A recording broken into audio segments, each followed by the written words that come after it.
नमस्कार, तुमचे स्वागत आहे कुकिंग विथ वर्षामध्ये। चला तर आज आपण बघूया खमंग मेथीचे पराठे। त्यासाठी मी मेथीची भाजी छान खोडून साफ करून धुवून घेतली आणि अर्धी वाटी मुगाची डाळ धुवून भिजत ठेवली 15 मिनिटं।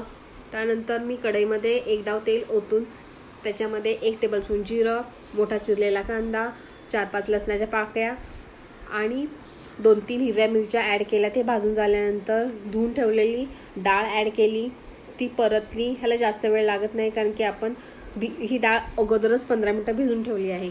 नंतर त्याच्यामध्ये परत मेथीची भाजी ॲड केली, तीही छान परतली। चवीनुसार मीठ ॲड केलं।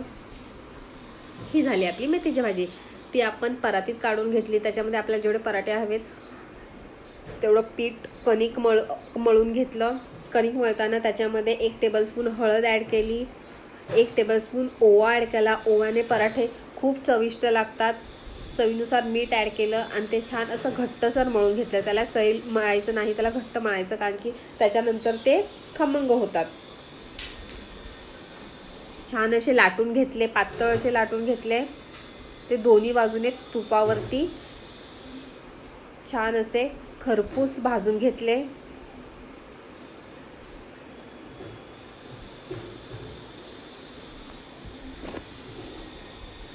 दोन्ही साईडून भाजून झाल्यानंतर हे बघा, हे झाले आपले मेथीचे पराठे।